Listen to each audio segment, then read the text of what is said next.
जी, अस्सलाम वालेकुम। उम्मीद है कि आप तमाम दोस्त खैरियत से होंगे और आज का दिन भी ट्रेडिंग के हवाले से अच्छा गुज़रा होगा। एक और डिप्रेशन वाला दिन रहा मार्केट में। 365 पॉइंट्स आज मार्केट ने मज़ीद निकाले। लेकिन लास्ट जो सेशन था आज मार्केट का, जिसमें हमने कल भी बात की थी कि चांसेस हैं कि मार्केट में थोड़े से वॉल्यूम जनरेट होंगे, थोड़ी-सी सूरत-ए-हाल, थोड़ी-सी रिकवरी देखने को मिलेगी। तो बहरहाल लास्ट सेशन में हमें थोड़ी-सी गहमा-गहमी जो है वो मार्केट में देखने को मिली। बहुत सारी नेगेटिव न्यूज़ जो हैं वो इस वक़्त मार्केट की तरफ आ रही हैं और ख़ास तौर पर सोशल मीडिया पर बहुत ज़्यादा नेगेटिव न्यूज़ फैलाई जा रही हैं, ख़ास तौर पर जब से हुकूमत जो है वो आईनी तरमीम करने में नाकाम रही है, उसके बाद से हुकूमत के हवाले से ये बात की जा रही है कि हुकूमत कमज़ोर हो चुकी है और हुकूमत का जो मेन टास्क था वो आईएमएफ का प्रोजेक्ट था, आईएमएफ का पैकेज लेना था, तो वो चूँकि हो चुका है, तो लिहाज़ा अब अगला जो महीना है वो हुकूमत का जो है वो आखिरी महीना होगा और फिर हुकूमत जो है वो चलती बनेगी। ये अफ़वाहें इस वक़्त गर्म है मार्केट में और इन्वेस्टर जो है वो देखिए, चूँकि आईएमएफ का जो प्रोग्राम है वो सिर्फ़ आईएमएफ का प्रोग्राम लेना नहीं होता, बल्कि उसके बाद उसमें जितने भी वादे-वईद आप करते हैं उसकी कंटिन्यूटी ज़रूरी होती है। तो इस वक़्त गैर यकीनी की सूरत-ए-हाल जो है वो पैदा की जा रही है। हालाँकि इस वक़्त हुकूमत जो है वो हर लिहाज़ से ठीक है। उसमें किसी किस्म की कोई मामलात जो है वो सामने नहीं आ रहे। इस पर मज़ीद बात करेंगे इंशाल्लाह। आगे एक खबर है आईएमएफ के हवाले से, एक तो उस पर भी इंशाल्लाह बात करेंगे साथ में, इसी खबर को थोड़ा-सा मज़ीद डिस्कस करने की कोशिश करें। आज मार्केट ने 365 पॉइंट्स जो है वो मज़ीद निकाले। अगर हम सर्किट ब्रेकर की बात करें तो 8 कंपनीज़ जो हैं वो हमें अपर कैप में नज़र आ रही हैं, जिसमें काबिल-ज़िक्र जो है वो गंधारा इंडस्ट्रीज़ है, जिसकी जो अर्निंग है उसमें बड़ा अच्छा इज़ाफ़ा हुआ। फिर क्रेसेंट स्टील है। लोअर कैप में देखें तो लोअर कैप में भी थोड़ी-सी बहार नज़र आ रही है, जिसमें पीआईए और क्लाउड थोड़ा-सा अच्छे वॉल्यूम के साथ अच्छे वॉल्यूम का लफ़्ज़ मैंने इसलिए इस्तेमाल किया कि ज़रा वॉल्यूम अच्छा लगा है। लोगों ने काफ़ी जो है वो टका के बेचा है इसको। पीआईए के हवाले से ये है, चूँकि पीआईए का सारा मामला जो ₹3 से चला था ये शेयर, उसके पीछे राज़ ये था कि ये कंपनी जो है ये प्राइवेटाइज़ होने जा रही है। अब जैसे ही खबर आती है कि जी बिड्स फाइनल होने वाली हैं, तो कैपो-कैप होने शुरू हो जाते हैं। जैसे ही पता लगता है कि जी अब दोबारा से पोस्टपोन हो गए हैं, तो फिर 2 कैप नीचे के मिल जाते हैं। तो इस वक़्त ये सूरत-ए-हाल इसमें जारी है। देखिए, यहाँ पर एक बड़ी इम्पोर्टेंट चीज़ है। क्लाउड के हवाले से, पीआईए के हवाले से, हबको के हवाले से और हर वो शेयर जो हमें 2 या 3 दिन गिरावट में नज़र आता है, उसके हवाले से लोगों के हाथ-पाँव फूल जाते हैं। हमारा व्हाट्सएप भर जाता है शेयर जो है वो मैसेजेस के साथ। अब ज़ाहिर-सी बात है, बड़ा मुश्किल होता है तमाम दोस्तों को जवाब देना।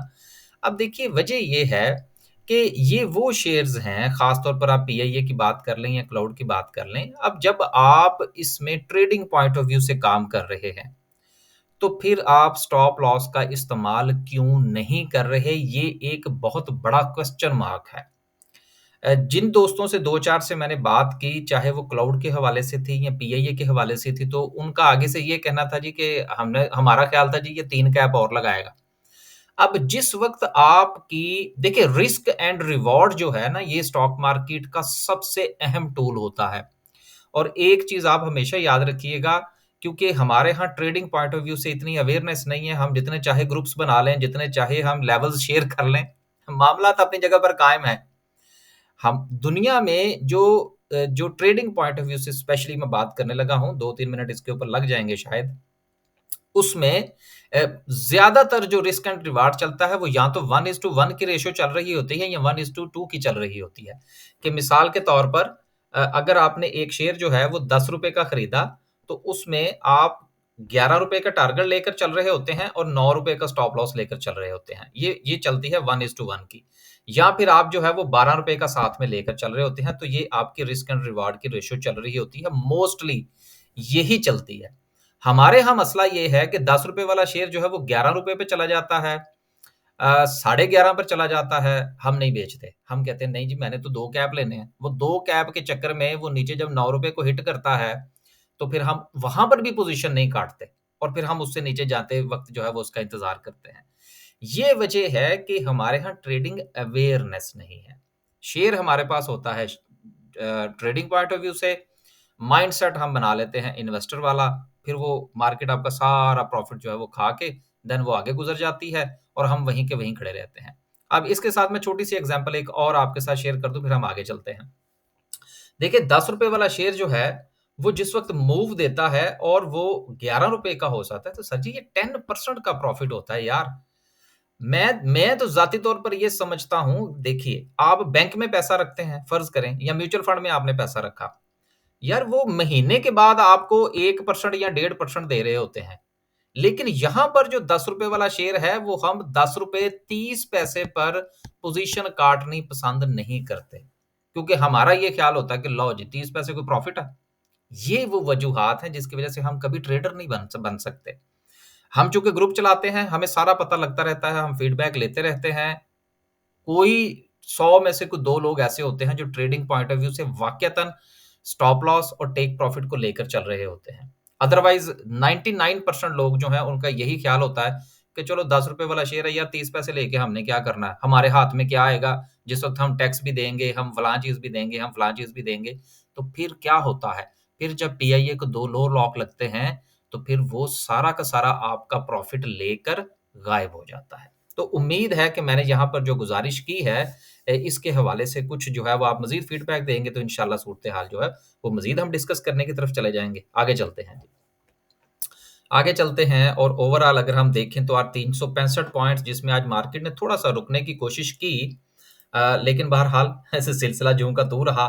कमर्शियल बैंक्स जो हैं उसमें से 266 पॉइंट्स निकले। अब देखिए मज़े की बात, मैंने कल भी ज़िक्र किया था उससे 1 दिन पहले भी मैंने ज़िक्र किया था कि पिछले दिनों मैंने बाकायदा तौर पर एक वीडियो बनाई थी स्टॉप इन्वेस्टिंग के हवाले से। उसमें मैंने चंद शेयर्स के टॉप के लेवल्स जो थे वो मैंने डिस्कस किए थे। अब मुझे कल भी जो है वो चंद लोगों के मैसेजेस आए कि जी हमने उस पे जो है वो अपने शेयर्स बेच दिए हैं। इसका मतलब ये है कि जिस वक़्त आपने शेयर लिए थे आपने लेवल्स ही आइडेंटिफ़ाई नहीं किए थे कि हमने कहाँ बेचना है। देखिए यूट्यूब की वीडियो से आप कितना को जो है वो निकाल लेंगे। हर शेयर का अपना लेवल होता है, उसकी अपनी चाल होती है और सबसे अहम चीज़ ये होती है कि आपने वो शेयर खरीदा क्यों था? जब तक आपकी ये तमाम की तमाम चीज़ें क्लैरिटी की तरफ नहीं जाएँगी, आप वो पंजाबी में कहते हैं तुक्के लगाते रहेंगे। मेरी वीडियो देखेंगे, किसी और की वीडियो देखेंगे, मैंने फ़र्ज़ करें किसी शेयर का ₹10 50 पैसे का ज़िक्र किया, किसी ने ₹10 70 का किया, आप वहाँ से निकालेंगे और फिर उसमें ट्रेड लेने की कोशिश करेंगे, देन कोई पता नहीं कि उसको मैंने एग्ज़िट कहाँ पर करना है। तो बात करने का मकसद ये है कि जब भी आप इन्वेस्टमेंट पॉइंट ऑफ व्यू से बात करें ख़ास तौर पर, तब भी आपको पता होना चाहिए कि आपने ये शेयर क्यों खरीदा और उसकी पूरी तफ़सील और पूरा का पूरा आपके पास स्ट्रैटेजी होनी चाहिए उस ट्रेड को आगे लेकर जाने के लिए। आगे चलते हैं। 182 पॉइंट्स जो है फर्टिलाइज़र ने आज मज़ीद ऐड किए। हबको की आज जो है वो थोड़ी-सी सिचुएशन जो है वो हमें बेहतर नज़र आई। क्लोजिंग जो है वो ठीक है। अब आगे देखेंगे कि सूरत-ए-हाल क्या चलती है। कुछ 1-2 चीज़ें हैं वहाँ पर इसको डिस्कस करने की कोशिश करेंगे। रिज़ल्ट्स के हवाले से बात करें तो जिन कंपनीज़ ने डिविडेंड दिया है उनका ज़िक्र करेंगे, बाकी इतना टाइम नहीं होता। पहली जो है डिविडेंड के हवाले से ₹4 का डिविडेंड है रिलायंस कॉटन का, ₹115 की अर्निंग बहुत अच्छी अर्निंग है जी। उसके बाद सफ़ायर वाले हैं ₹163 की अर्निंग, ₹10 का डिविडेंड है। देन शादाब टेक्सटाइल है ₹2.93 की अर्निंग और 75 पैसे का डिविडेंड। उसके बाद निशात मिल्स वाले हैं ₹18 11 पैसे की अर्निंग और ₹3 का डिविडेंड। काफ़ी अरसे के बाद इनकी सिचुएशन जो है वो बेहतर हुई है, लेकिन चलें अच्छे लोग हैं, कुछ ना कुछ दे देते हैं जब भी प्रॉफ़िट में होते हैं। उसके बाद इकोपैक है ₹2.67 की अर्निंग और ₹1.5 का डिविडेंड। फर्स्ट ट्राइस्टार मुदारबा है 8 पैसे की जो है वो अर्निंग है और ₹2 का डिविडेंड है।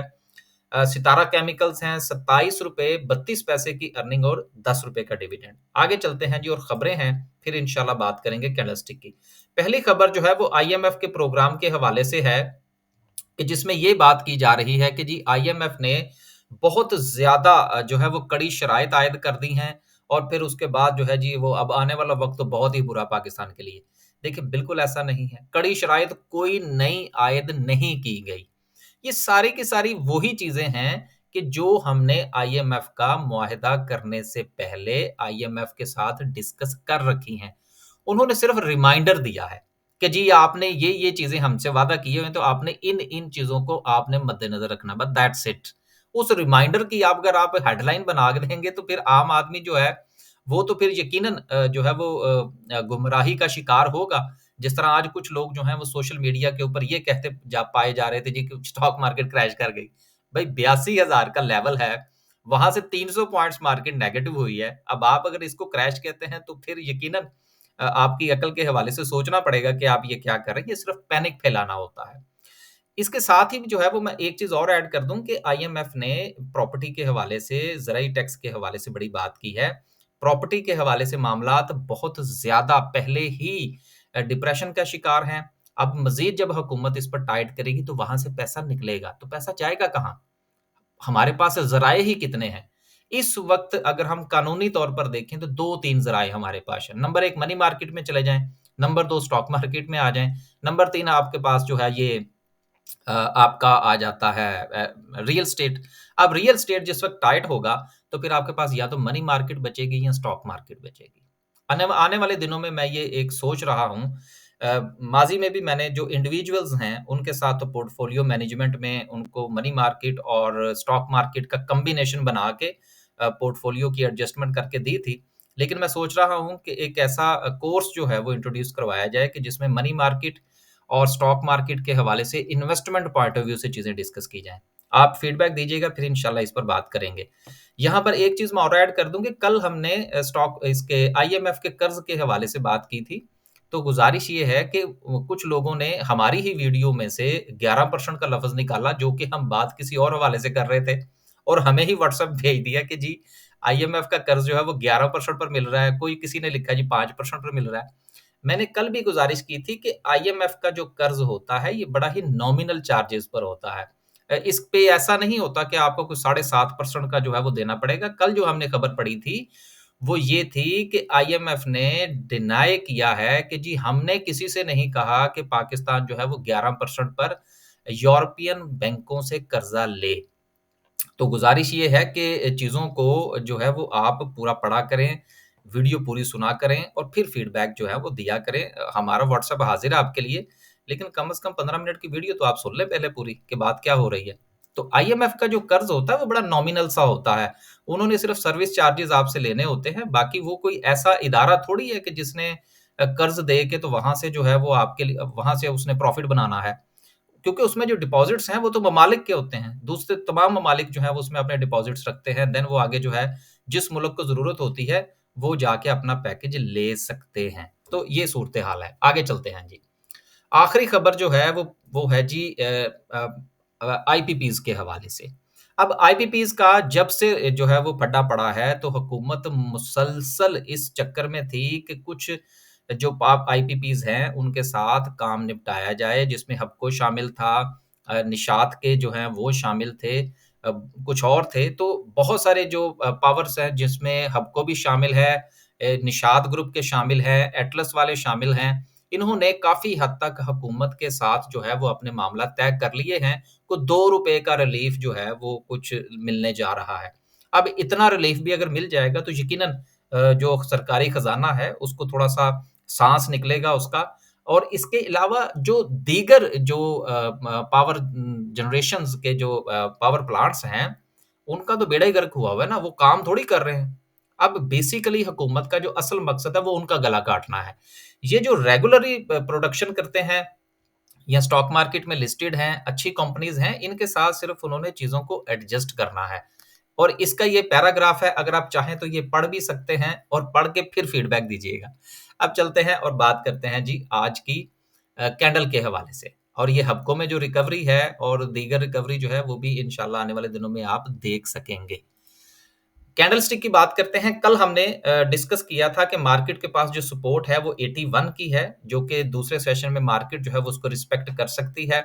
अब देखिए ये जो लेवल्स होते हैं ना, गो के ऐसा नहीं होता कि जो लेवल्स हैं बस मार्केट ने उसी के ऊपर ही ट्रेड करना और उससे ऊपर या नीचे नहीं हो सकती, लेकिन ये साइकोलॉजिकल लेवल्स होते हैं। आखिरी जो था घंटा उसमें हमें रिकवरी थोड़ी-सी सपोर्ट लेती हुई जो है वो मार्केट नज़र आई और उस सपोर्ट के नतीजे में वॉल्यूम भी मार्केट में जनरेट हुआ। तो हमें उम्मीद रखनी चाहिए कि जो गिरावट का जो सिलसिला है, ये थोड़ा-सा हमें रुकता हुआ नज़र आएगा। मार्केट यहाँ से थोड़ा-सा रिकवरी हमें दे सकती है। लेकिन सबसे अहम चीज़ ये है कि आप इंडिविजुअल शेयर्स की तरफ तवज्जो दें और अपने-अपने शेयर्स के लेवल्स आइडेंटिफ़ाई करें और ज़्यादा से ज़्यादा कोशिश ये किया करें कि जिस वक़्त वो शेयर जो है वो आपके प्रॉफ़िट में आ जाएँ, तो कुछ ना कुछ प्रॉफ़िट टेकिंग ज़रूर किया करें। मतलब मिसाल के तौर पर आज हमने हब को बाय किया। हब को बाय किया जिस वक़्त उसमें से 2 से ₹3 का प्रॉफ़िट हुआ, तो उसमें से हमने कुछ क्वांटिटी बेचने की कोशिश की।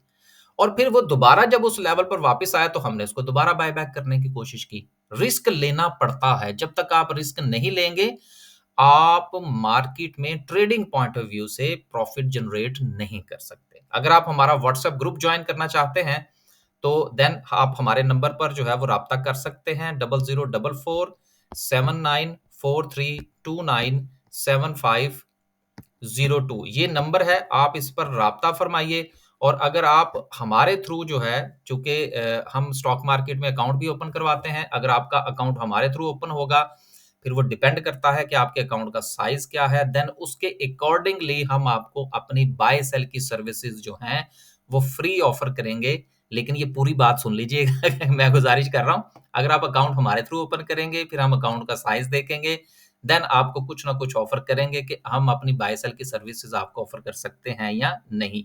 लेकिन अगर आप हमारे क्लाइंट नहीं बनते, अकाउंट हमारे थ्रू ओपन नहीं करवाते, तो फिर यकीनन आपको पे करना पड़ेगा। इजाज़त दीजिए, अल्लाह हाफ़िज़।